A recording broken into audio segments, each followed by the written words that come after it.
Oke, Bismillahirrahmanirrahim. Kembali di channel Robi Delpis. Kali ini saya sudah kedatangan tamu istimewa ya dari Gen Z ya. Dari Gen Z. Kita perkenalkan dulu namanya, kemudian nanti statusnya sebagai apa, apakah pelajar atau jangan-jangan sudah jadi mahasiswa. Kemudian nanti pembicaraan yang akan kita bahas itu seputar politik. Tapi kita kenalkan dulu saja ya. Silahkan mau kenalan, boleh menyapa ke kamera. Assalamualaikum warahmatullahi wabarakatuh. Waalaikumsalam warahmatullahi wabarakatuh. Perkenalkan, nama saya Sorim Abdul Rahim Siraj, kelas 10 SMK, jurusan PPLG, usia 16 tahun. Usia 16 tahun, berarti masih pelajar ya? Masih pelajar. Oke, karena berhubung dengan pelajar, saya ingin membahas topik politik ya. Bagaimana sih pandangan politik di kalangan pelajar gitu. Karena sebagian itu ada yang menyangka ya pelajar kita itu apatis katanya. Jadi sudah nggak terlalu peduli gitu ya, bahkan nggak tahu politik seperti apa gitu. Nah, menurut kamu setuju nggak dengan pandangan bahwa pelajar itu tidak peduli politik, apatis atau abai terhadap politik? Setuju nggak? Bisa jadi iya, bisa jadi enggak. Karena memang banyak pelajar zaman sekarang yang memang sekolah nggak peduli gitu. Nggak peduli, ada berarti ya, cukup banyak gitu. Tapi nggak semuanya, nggak semuanya. Jadi ada juga beberapa orang yang punya kesadaran ya, kesadaran dalam berpolitik. Oke. Kalau kamu sendiri nih ya, suka dengan bidang politik atau maksudnya cukup mengikuti politik atau tidak? Ya, mengikuti beberapa dari politik gitu. Beberapa dari politik. Nah, beberapa itu di hal-hal apa saja tuh? Ya, misalkan kayak ya terutama paling yang paling sering diikuti mah ya yang lagi rame. Yang lagi rame. Atau kadang dia yang dikit-dikit ke dalamnya gitu. Atau misalkan arti istilah ini, istilah itu. Gitu. Oke. Tapi belum tahu semua juga. Belum tahu semua. Oke. Mengikuti tadi ya. Nah, kalau yang diikuti itu lebih banyaknya dari apa? Dari media sosial kah? Atau memang baca-baca artikel misalnya sengaja cari atau seperti apa? Biasanya sih ya nonton dari YouTube atau sama lihat dari TV kadang-kadang. Atau bahkan kadang mengobrol dengan bapak saya. Oh, ngobrol juga dengan bapak. Ya, itu mengobrol itu lebih kayak diskusi gitu sama bapak itu, atau meminta pandangan ke bapak tentang situasi? Ya, bisa dibilang diskusi. Suka berbeda nggak sama orang tua? Pandangan gitu. Iya, pandangannya. Terkadang. Nah, tapi lebih banyak samanya atau bedanya? Kalau sama orang tua? Tidak terlalu memperhatikan. Oh, tidak terlalu memperhatikan. Ya, tapi ada gitu. Kadang perbedaan pendapat ada, kata sepakat juga ada. Oh, kata sepakat ada. Ketika berbeda, tapi maksudnya tidak menjadi masalah gitu. Kayak berantem gitu. Enggak itu. Bukan sampai berantem, kayaknya ada perbedaannya itu sampai seolah wah ini kalau seorang anak ya, wah ini ayah saya nih kayaknya misal ya kayaknya kita merasa perlu merubah pandangannya gitu, atau sebaliknya misalnya ayah itu merasa wah ini berlebihan nih pandangannya sehingga harus dirubah. Ada nggak perasaan seperti itu dari kamu aja? Enggak sih. Oh, berarti perbedaannya mungkin masih sekedar ya masih biasa gitu, nggak terlalu tajam gitu kan? Kalau memang ada perbedaan pendapat juga ya nggak masalah gitu. Nggak masalah. Bapak saya kayak gini, saya nggak setuju, saya bilang aja gitu. Dan ya alhamdulillah bapak saya itu tidak feodal. Tidak feodal. Jadi beliau juga menerima biasa saja gitu ya. Oke, berarti kalau begitu kamu tuh secara tidak langsung juga dapat pendidikan politik itu dari ayah ya? Ya, ngobrol seperti itu ya, kan?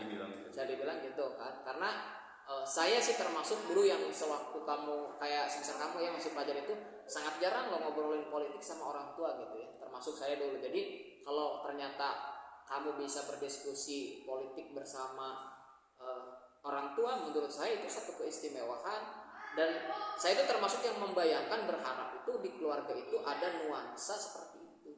Bukan hanya politik ya, tapi bisa si anak dan orang tua itu bisa ngobrol tentang banyak hal termasuk dalam politik. Itu kamu ada di sana itu dia.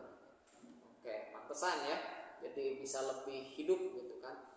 Oke, tadi lihat politiknya itu kan dari berita, terutama dari kayak YouTube dan seterusnya gitu ya.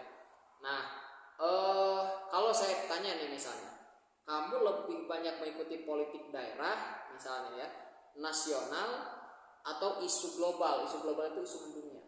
Yang mana tuh yang lebih banyak? Politik Indonesia aja. Nasional. tapi nggak terpaku sama daerah, misalkan di Tasik aja gitu, enggak. Lebih sukanya sama politik ya nasional atau kadang isu-isu global dikit-dikit ada, sama sejarah, terutama sejarah tahun 1940-an. Kenapa tuh tertarik dengan sejarah 1940-an? Seru. Ya, sisi serunya di mana tuh? Gimana ya, kayak legend aja gitu. Legend. Ya, dari zaman-zaman ya mungkin dari zaman-zaman Perang Dunia II merembet ke kemerdekaan Indonesia ke sini dan seterusnya. Oke. Jadi kamu ini menarik ya, kita ke sana dulu. Jadi kamu tuh suka tahu sejarah tahun itu ya, tahun 40-an. Dan kita tahu memang tahun 39 sampai 45 itu kan Perang Dunia II ya. Oke, boleh nih tanya ke sana ya. Menurut kamu ada hubungannya nggak sih atau dampaknya antara Perang Dunia II ya, Perang Dunia II dengan situasi kemerdekaan? Ya, ada. Ada. Nah, gimana tuh, bisa diceritakan? Kayak misalkan asalnya kan 1939 ke bawah itu kan Belanda yang menguasai Indonesia. Ya, terus sampai 1942 gitu ya, nah itu Jepang kan datang nyerang Indonesia yang waktu itu masih dikuasai oleh Belanda. Nah terus habis itu Belanda pindah kan, dan Jepang yang menguasai Indonesia. Dan setelah itu pengumuman Hiroshima Nagasaki gitu kan. Dan tanggal 14 Agustus 1945. Oh bukan, 6 dan 9 Agustus. Hiroshima Nagasaki. Nah, tanggal 14 Agustus itu Jepang menyerah kan? Menyerah ke Sekutu. Dan setelah itu beberapa hari kemudian atau tanggal 17 Agustus 1945, itu kan Indonesia merdeka gitu nyatakannya. Proklamasi. Jadi jelas ada hubungannya ya gitu ya. Hubungan daripada Perang Dunia II dan sejarah kita kemerdekaan gitu ya. Nah, itu memang betul ya. Saya pun ketika belajar Perang Dunia II, itu saya menganggap Perang Dunia II itu dalam pandangan saya itu adalah satu peristiwa terbesar di abad ke-20, kan tahun 1900 itu abad 20 ya, ke abad 20 yang mengubah politik dunia. Karena kan setelah, kalau kita ke politik globalnya ya, karena setelah Perang Dunia Kedua itu kan ada perang dingin, Cold War, antara Barat dan komunis kan, Timur Rusia pada saat itu dan Uni Soviet, Rusia, dan kemudian Barat di Amerika seperti itu. Dan banyaklah dampaknya nanti termasuk memang kemerdekaan Indonesia. Oke, jadi isu politik yang lebih diikuti itu berarti nasional ya, nasional, daerah sekali ataupun internasional itu sekali juga ya. Oke, sekarang ini ada persepsi yang agak negatif menurut saya, bahwa politik itu katanya kotor. Nah, pendapat kamu tentang pendapat demikian, politik itu kotor, setuju, tidak setuju, atau seperti apa sih? Secara dasar, kalau politiknya aja gitu ya, politiknya itu hanya politiknya saja, ya menurut saya itu tidak kotor juga. Karena politik itu ilmu yang memang berdampak kepada seluruh rakyat Indonesia. Jadi apakah politik itu kotor atau bersih tergantung orang yang bermain di dalam politik. Jadi kayak misalkan di dalam politik itu banyak hal-hal kotor atau bagaimanapun itu, ya bisa dibilang kotor. Tapi yang kotor itu bukan politiknya, kayak gimana ya? Kayak poin-poin di dalamnya gitu. Kayak misalkan bisa dibilang kayak korupsi atau semacamnya lah. Itu kan bagian dari politik. Bagian daripada fenomena politik. Bagian dari fenomena politik. Nah, itu kotor kan? Ya, jelas. Tapi bukan berarti mengotori keseluruhan dari politik. Dan misalkan seperti pemimpin yang adil atau misalkan keadilan dalam hukum, itu juga bagian dari fenomena politik kan. Dan tentu saja itu adalah hal yang bersih kan, yang bagus. Dan tapi hanya dengan satu itu saja tidak membuat keseluruhan politik yang ada di Indonesia bersih. Karena jika pun ada hukum yang adil atau pemimpin yang adil bagaimanapun itu, tetap ada praktek-praktek yang kotor dalam politik. Jadi kalau dikatakan politik itu kotor, secara general itu tidak bisa dikatakan politik itu kotor gitu. Tapi kalau dilihat dalam beberapa poin dalam praktek politik itu, memang banyak hal yang kotor. Jadi kalau saya bisa simpulkan sedikit, sebetulnya politik itu pada dasarnya mengandung hal-hal yang baik. Bahkan boleh kita katakan politik itu baik tujuannya ya, baik Hanya saja kenyataan, fenomena atau realitas politik yang ada memang menunjukkan bahwa politik kita itu kotor ya, menunjukkan nggak semuanya kotor gitu, tapi prakteknya sebagian besar itu memang mengandung hal-hal yang kurang baik. Katakanlah tadi korupsi, kemudian pembuatan kebijakan yang tidak adil dan seterusnya gitu ya. Oke, berarti pandangannya sama. Jadi orang itu harus biasa bedakan ya. Politik itu baik, tetapi praktek politik yang memang hari ini kita saksikan, nah itu tidak bisa dikatakan baik ya, kotor tadi banyak hal. Menurut kamu apa sih yang menyebabkan politik kita kemudian menjadi keruh, menjadi kotor itu? Ya, tidak jauh-jauh mungkin karena misalkan kayak seperti ada orang-orang tidak berkompeten tapi ditempatkan di posisi-posisi strategis pemerintahan. Oke, itu satu, berarti ada orang yang kompeten tapi kemudian ditetapkan di jabatan politik lah ya, di pemerintahan dan seterusnya yang penting. Oke, berikutnya apa lagi? Ada kasus korupsi dan mungkin korupsi atau suap menyuap seperti itu. Oke. Itu terus apa lagi kira-kira? Dan ya yang termasuk korupsi itu kan mengatas kepentingan pribadi atau kepentingan diri sendiri itu di atas kepentingan bersama. Kayak misalkan lebih pentingkan. Lebih mementingkan kepentingan pribadi atau kelompok dibandingkan kepentingan rakyat. Tapi menggunakan kekuasaan politiknya. Kekuasaan. Jadi kekuasaannya itu diorientasikan itu untuk hal-hal yang sifatnya justru individual, pribadi, bukan untuk kesejahteraan atau keadilan bersama gitu ya. Oke, itu. Jadi itu ya. Nah, sekarang masuk nih. Kita memasuki pergantian kekuasaan ya. Dari eranya Pak Jokowi ya, Pak Jokowi 10 tahun 2014 sampai dengan 2024 nanti 20 Oktober, kemudian nanti Pak Prabowo dan Mas Gibran ya yang akan memimpin selanjutnya. Kalau boleh tanya nih, menurut kamu selama 10 tahun Pak Jokowi memimpin gitu ya, apa sih kalau ada nih hal-hal baik atau hal-hal buruk dari pemerintahan Pak Jokowi? Boleh satu-satu dulu, mana mau hal baik dulu atau hal buruk dulu menurut kamu? Ya, semuanya ada. Hal baik banyak dan hal buruk juga banyak. Oke, yang baik dulu contohnya seperti apa dari pemerintah Pak Jokowi? Berdasarkan beberapa data yang saya lihat, kenaikan ekonomi Indonesia itu kan sekitar 5% per tahun. Stagnan jadi 5%. Oke, ya, betul. Kisaran lumayan oke gitu kan, mungkin dibanding yang lain. Kalau dibilang stabil ya mungkin cukup stabil gitu kan, tetap segitu. Oke, betul. Terus ya kemudian apa lagi ya? Dan saya lihat juga hubungan politik Indonesia dan negara lain juga lumayan baik gitu kan. Lumayan baik. Terus kemudian juga beberapa kemajuan teknologi mungkin ya yang terlihat seperti bus mungkin. Apa? Bus. Oke. Terus kereta cepat itu yang kereta cepat. Mungkin bisa dibilang ya. Ya, karena belum ada di periode sebelumnya gitu kan. Kemudian ada IKN mungkin itu proyek yang mungkin tergolong ambisius ya. Ya, dan dilihat juga di sana sudah banyak teknologi yang lumayan canggih gitu ditempatkan di IKN. Oke. Itu hal-hal baik diantaranya ya. Masih ada lagi hal baiknya? Ya, mungkin bisa dibilang banyak sih. Tapi itu beberapa poin contohnya. Ya, itu beberapa contohnya tadi. Kalau hal-hal buruk yang sebetulnya diharapkan tidak terjadi di masa berikutnya apa kira-kira? Selama pemerintahan Pak Jokowi itu 10 tahun. Paling gampang, korupsi masih ada. Korupsi masih ada banyak mungkin ya bahkan. Ya, orang-orang tidak berkompeten ditempatkan pada posisi penting. Itu juga masih banyak kasusnya. Masih banyak di era Pak Jokowi ini. Ya. Oke, berikutnya. Ya, mungkin seperti mungkin pengurusan sumber daya alam Indonesia yang terlalu ekstrim gitu. Pengurusan sumber daya alam. Oke, alam yang terlalu ekstrim. Oke, pengurusan sumber daya alam, penempatan orang yang tidak berkompeten. Kemudian yang tadi itu, yang pertama itu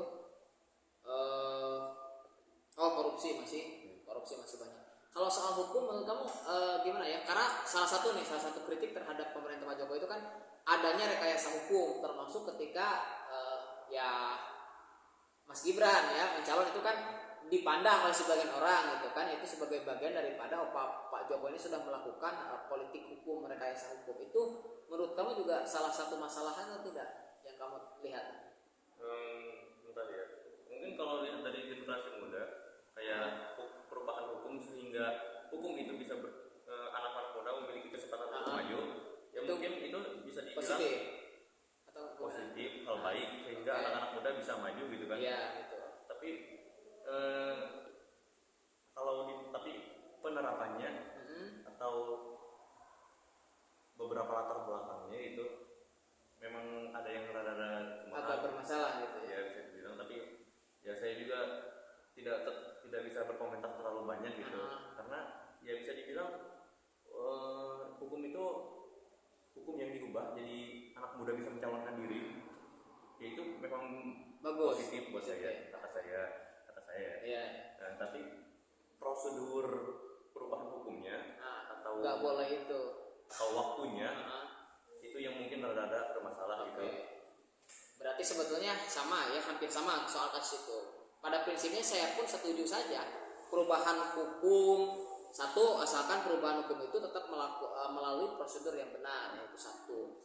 Yang kedua, memang tidak mengambil momentum yang seolah-olah itu menguntungkan salah satu pihak.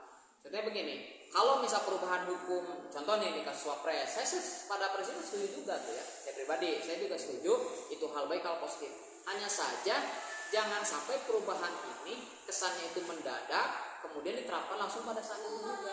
Nah ini yang menurut saya agak bermasalah. Kalau misal ya pengurangan usia Wapres ini diterapkan di pemilu selanjutnya, saya setuju betul. Bukan sekarang gitu, bukan langsung kita rubah, langsung bisa ada yang mencalonkan. Karena kalau seperti itu, walaupun kesempatannya anak muda, tetap yang bisa mendadak mencalonkan itu yang punya akses. Beda kalau 5 tahun ke depan, berarti anak muda udah berpersiapan nih, bisa mempersiapkan semuanya bahwa 5 tahun ke depan itu kita ini bisa nyalon gitu kan. Sehingga anak muda itu bisa berubah dari sekarang.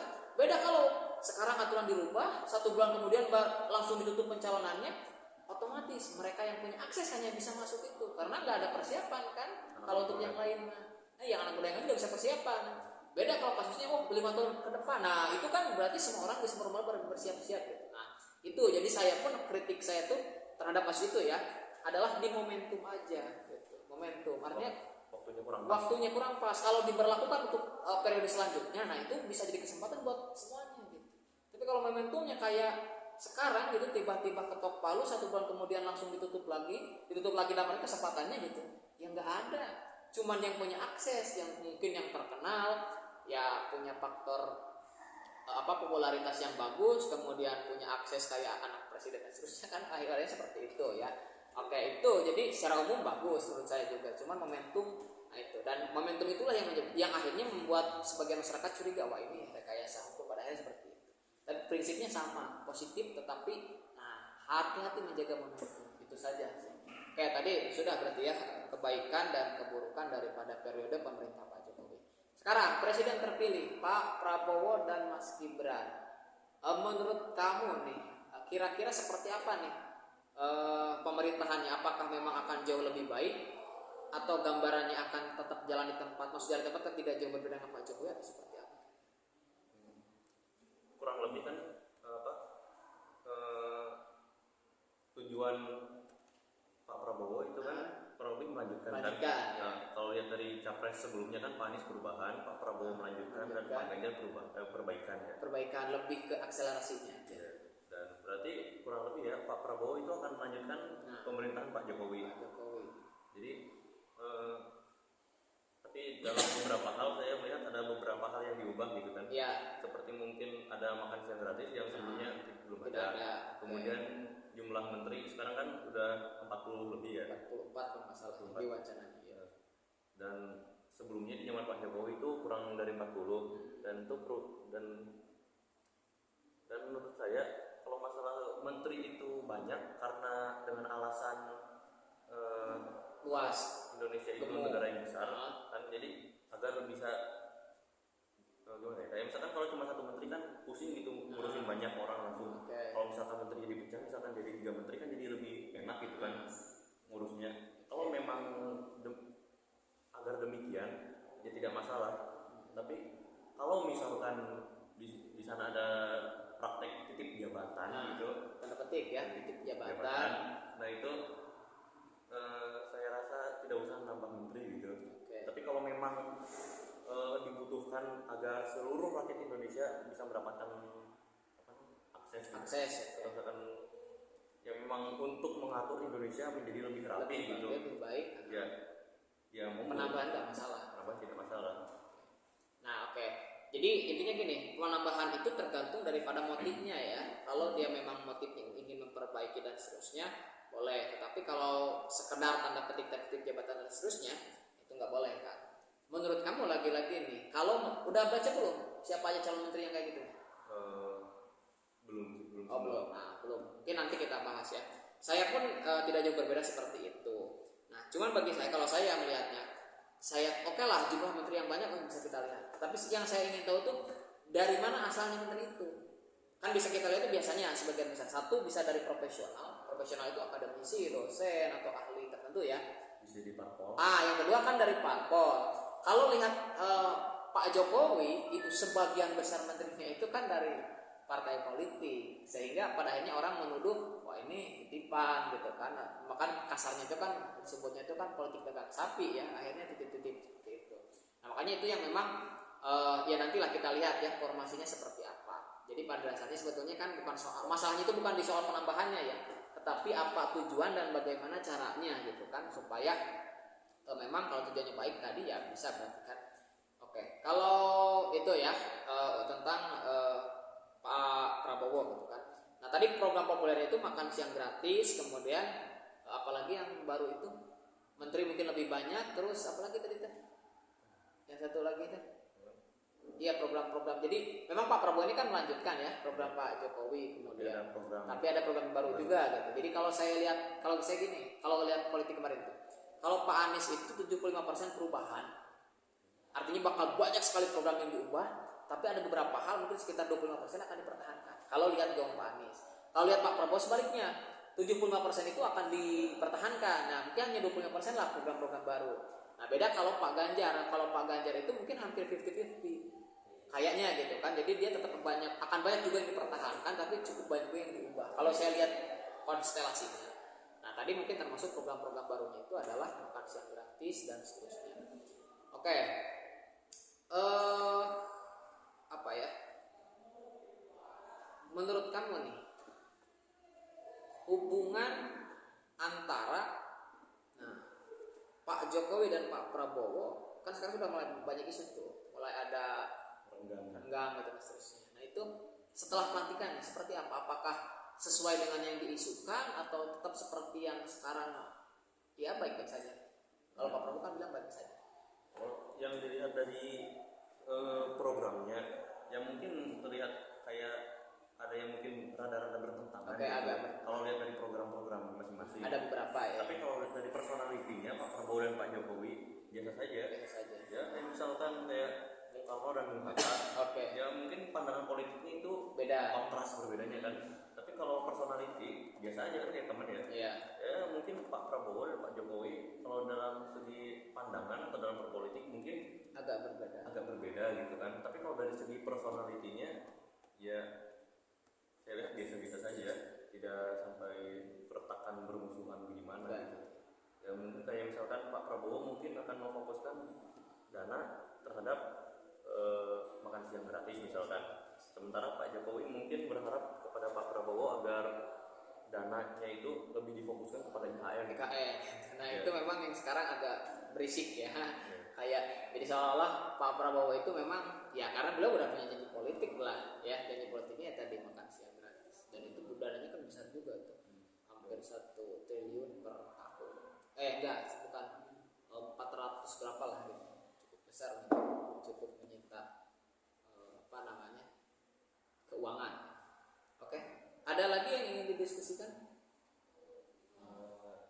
Tidak tahu. Tidak belum tahu ya. Tapi kalau menurut pandangan Bapak sendiri ya, pemerintahan apa yang Bapak harapkan dari pemerintahan Bapak Prabowo dan Bapak Gibran? Oke, begini, saya melihat saya jujur aja ya, saya termasuk pendukung Pak Prabowo sejak 2014, 2019 saya pendukung beliau. Hanya di 2024 saya memang tidak mendukung ya, karena saya termasuk yang mengusung perubahan. Walaupun tidak otomatis, saya pun terhadap Pak Anies kemarin mendukung, tetapi ada juga beberapa kritik yang ingin saya sampaikan. Oke, kepada Pak Anies juga. Jadi artinya saya itu tidak termasuk pendukung fanatik ya, yang maksudnya gila-gilaan mendukung, enggak juga gitu. siapapun calon yang saya dukung berarti sebagian besar idenya setuju dengan saya, sama gitu kan. Tetapi dalam beberapa hal tentu saya pun punya kritik, yaitu ya. Jadi seperti itu.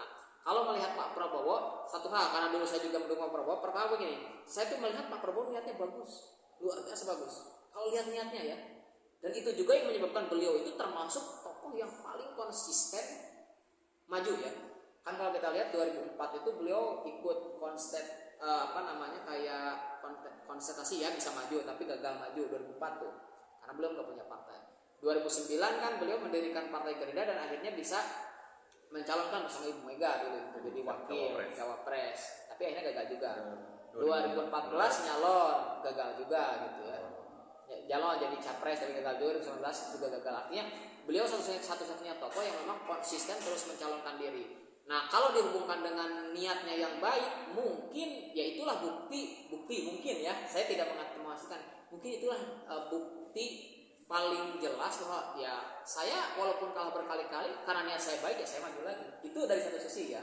Nah tapi saya merasa niat baiknya kemudian itu tercederai itu di 2024 bagi saya merasa itu. Kenapa? Karena kita ingat narasi awal Pak Prabowo ketika dulu itu menurut saya jujur bahwa pemerintahan Pak Jokowi ini A, B, C, D atau pemerintahan sebelumnya itu A, B, C, D gitu ya. Tegas gitu. Tegas.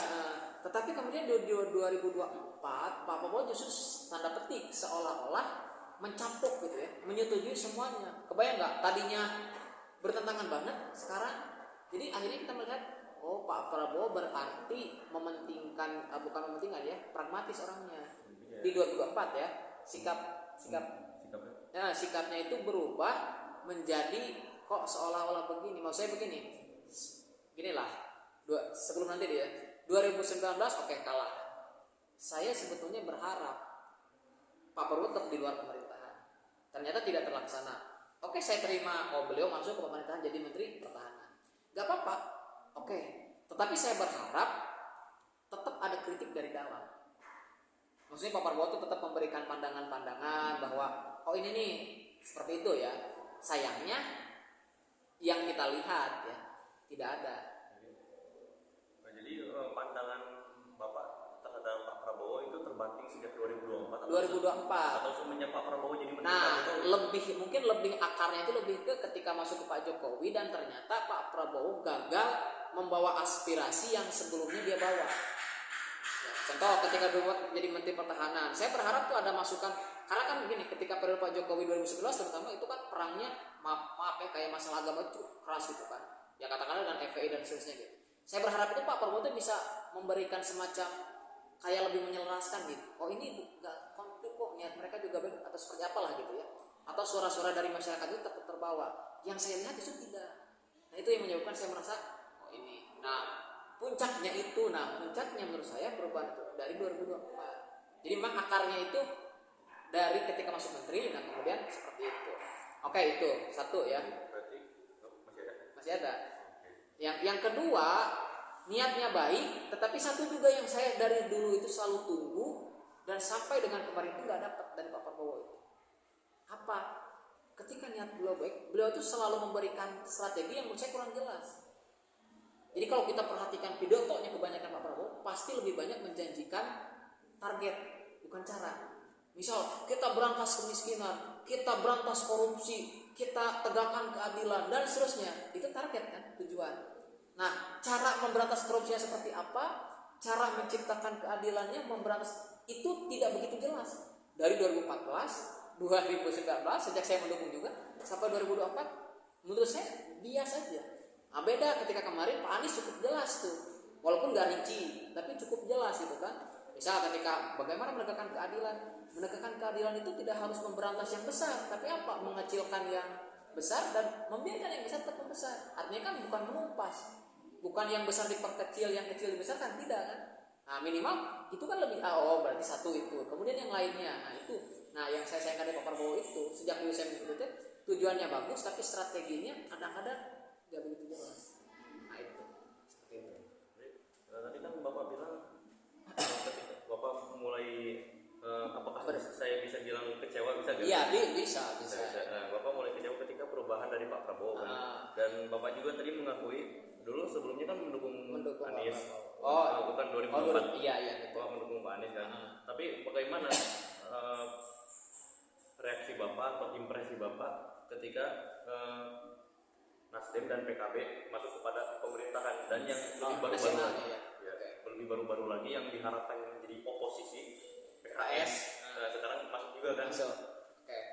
Ini politik nasionalnya ya, bukan ke daerahnya. Karena kan ada juga di daerah tuh kan. Oke.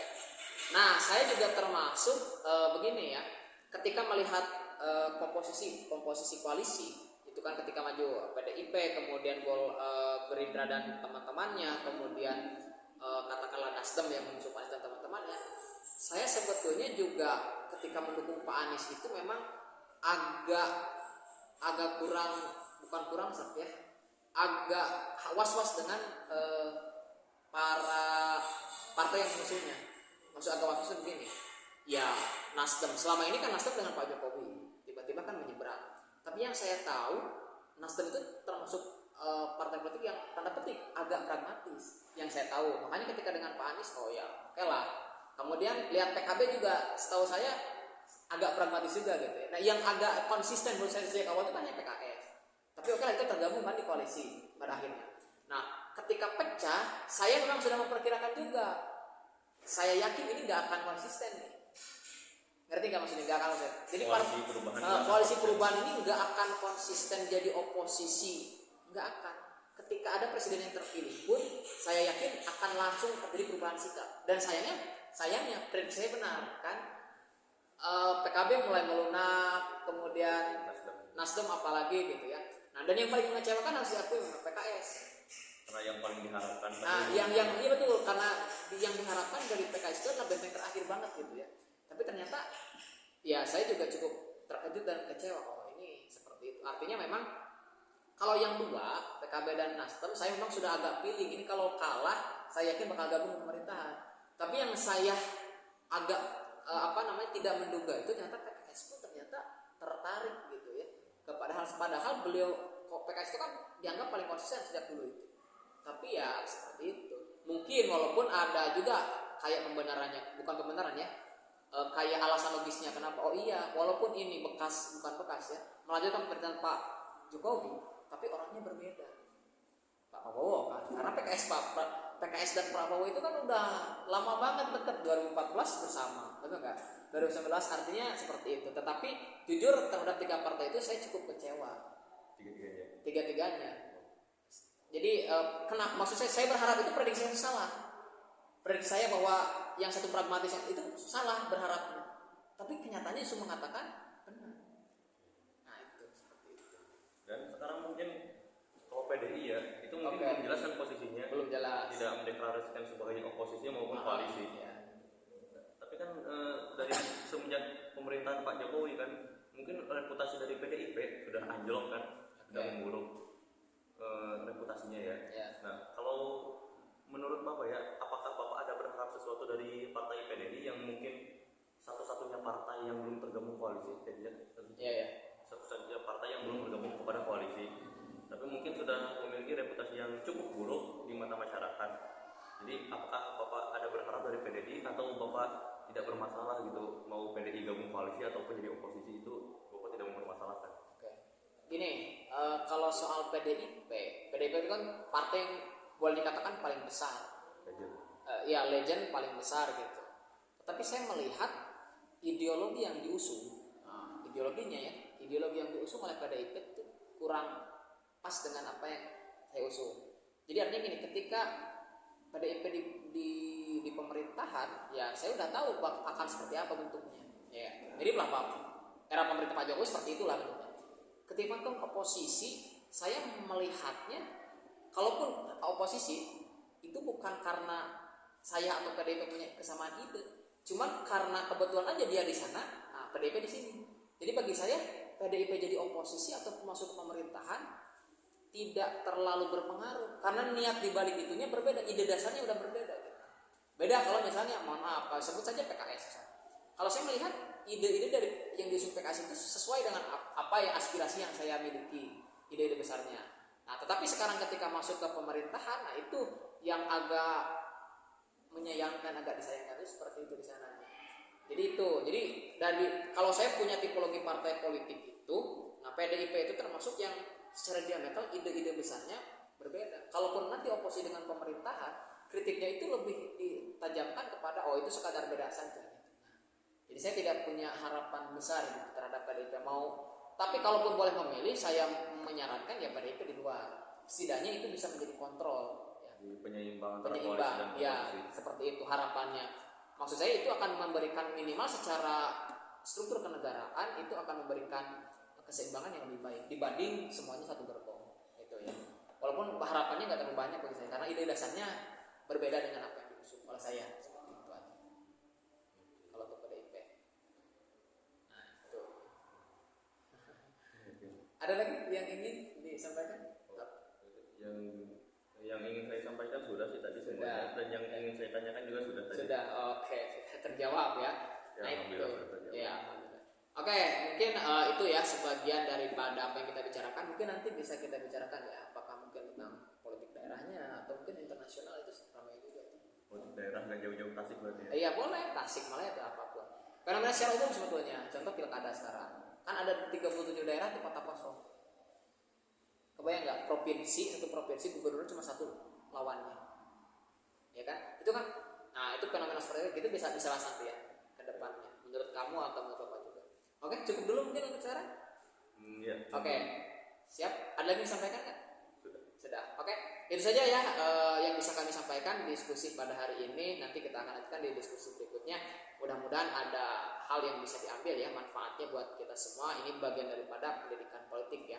Tentu saja kalau ada yang tidak setuju tidak masalah, itu bagian daripada berdemokrasi gitu ya. Berbeda itu tidak jadi masalah dan tidak harus menjadi konflik. Saya pun dengan Sorim ya termasuk Gen Z yang cukup punya perhatian pada politik, itu pasti ada satu dua hal yang berbeda dan itu ya biasa saja gitu ya seperti itu. Oke, itu saja. Terima kasih. Assalamualaikum warahmatullahi wabarakatuh.